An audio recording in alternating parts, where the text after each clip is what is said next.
xale ñu bëri na ñi koy wax ne xaaruñu lu bëri ci le gouvernement monsieur Sow ñu ñëw ci ndogu palais en tout cas révisé na Pastef parce que ñu bëri décliné nañ mais am na ñoo xam ne nii fësal nañu seen daanaka seen présence nee nañ dañu dem wuy ji le président Bassirou Diomaye Faye foofee ca palais le président gannaaw ba mu recevoir coordonnateur yu Pastef yi actuellement député Pastef yi lay recevoir ci ab ndogu foofee ca palais de la République. non xam nga ndaag man des fois man dama naan non oui non dama naan Sénégal xaw ma ñun lan la ñu yàlla nattoo nii quoi. franchement comprendre ma quoi. vraiment dëkk boo nga xamante ni fépp a ngi metti yow ñu lay xaar ci effectivement nga gérer les préoccupations des Sénégalais nga ñuy sonal ak ay ndogu au palais. Le palais bi nga doon wax ni effectivement mënta nekk un lieu de réunion pour les partis politiques. Que effectivement je pense que de toute l'existence du Sénégal musuma gis sax un président de la République buy utiliser le palais de la République pour ñu def ay genre pratique yooyu quoi.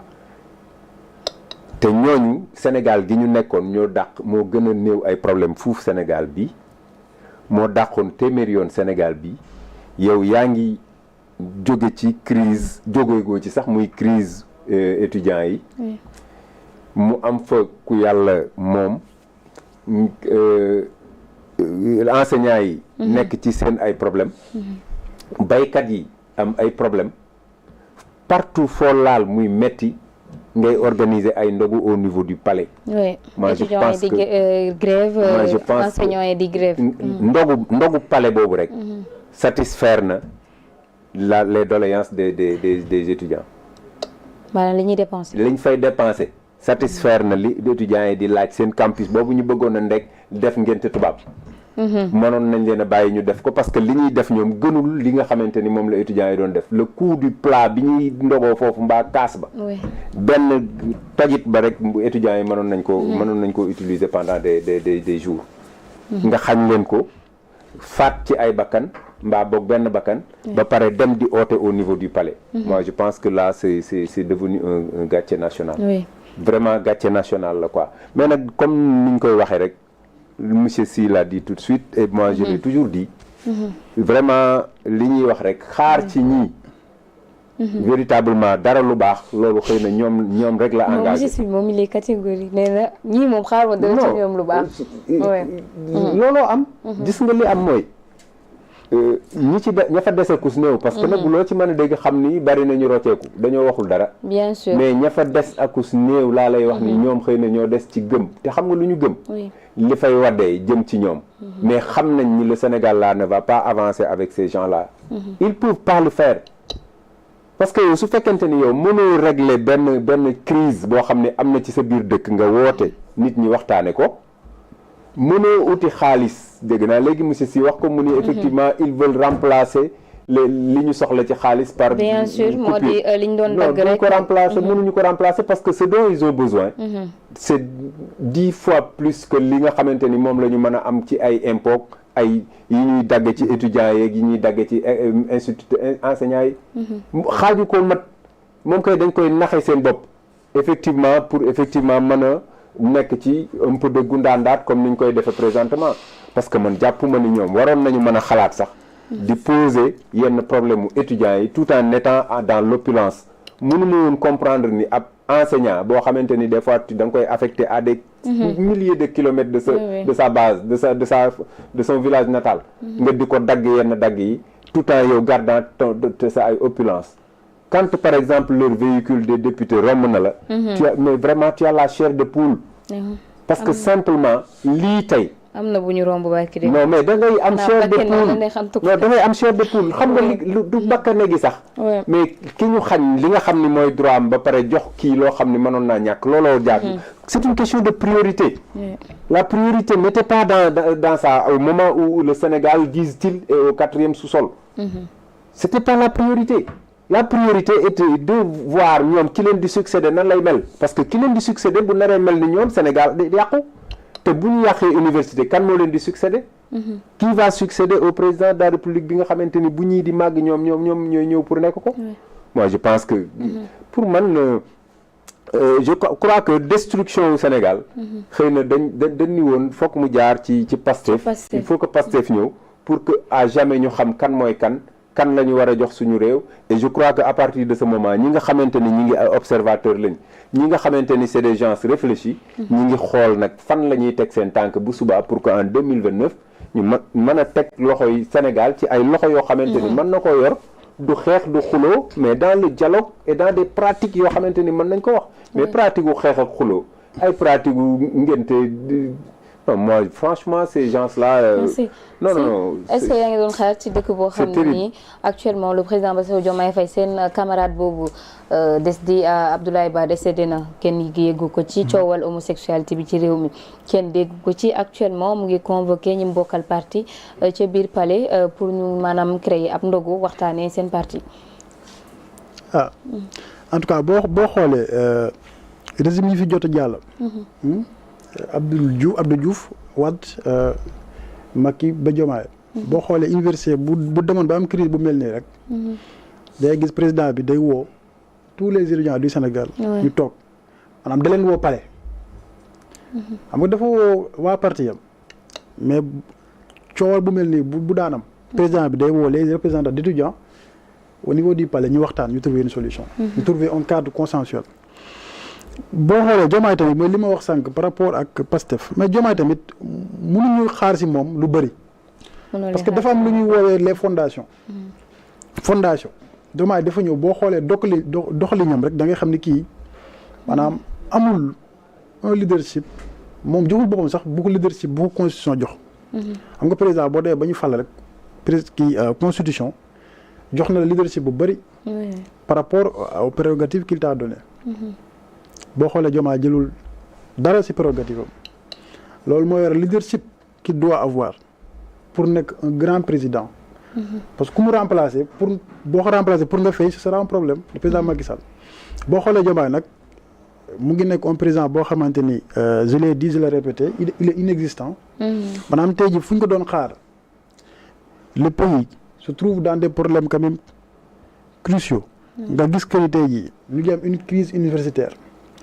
ñu ngi am une crise de l'enseignement ñu ngi am une crise financière et économique crise financière boo xamante ni sa premier ministre moo ko créé ba léegi xam nga lu gën a métti ci pays bi da ngay gis que ni toutes nos crises ce sont des crises superficielles maanaam crise yoo xamante ne wax rek moo ko créé loolu lay problème bi xam nga crise mën na am ñu nangu ñu dem régler ko garaawul mais day crise yoo xamante ne wax moo ko créé wax ak doxaliñ rek le PM wax maanaam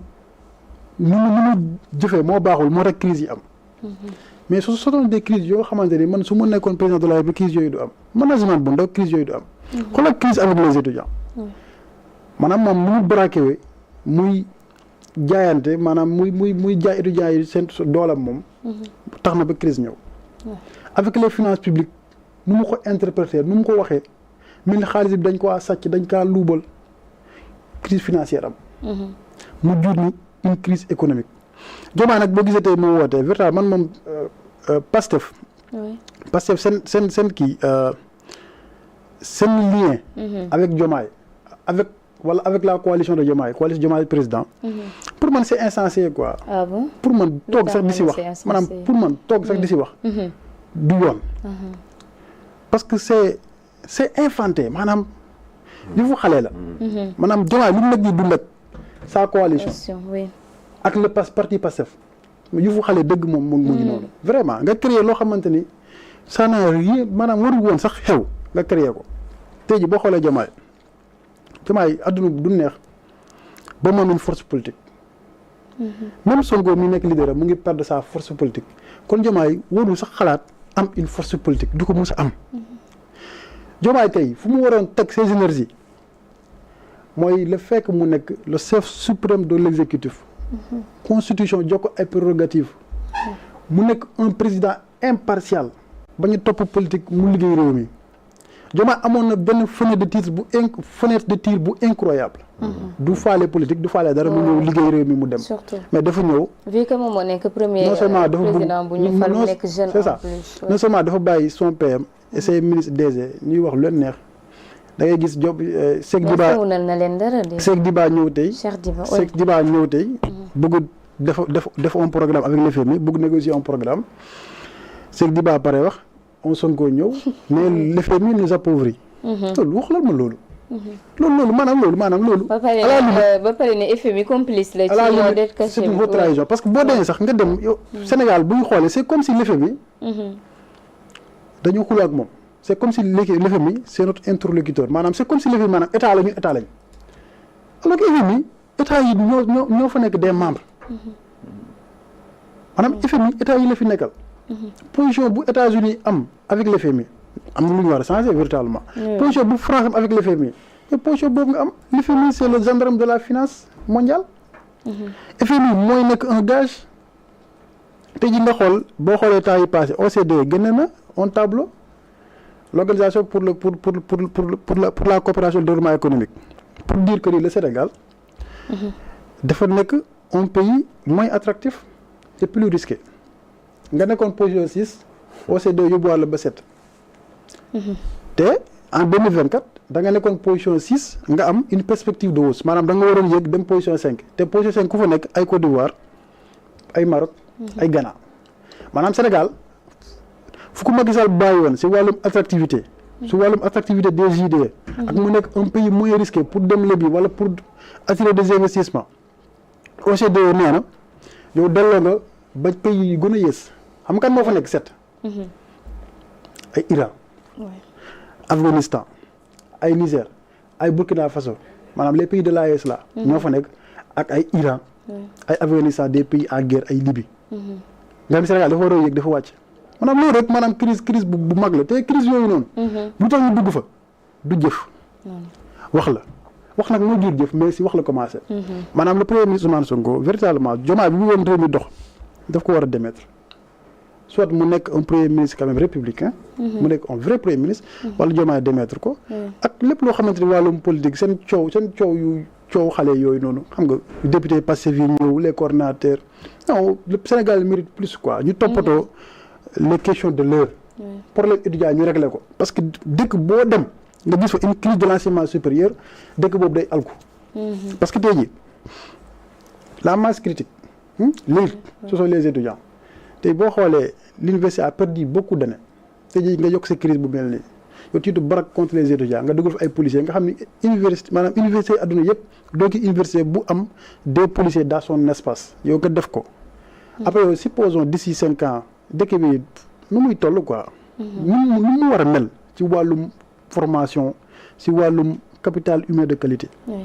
kon dañoo nga jàpp que ni gouvernement vraiment c'est un gouvernement boo xamante ni véritablement am na solo maanaam fii leen di xaar génnewuñ fa man de dama bëggoon def si yow balaa may dem si monsieur Sow bëgg naa aussi nga ñëw ci le cas Abdou Nguer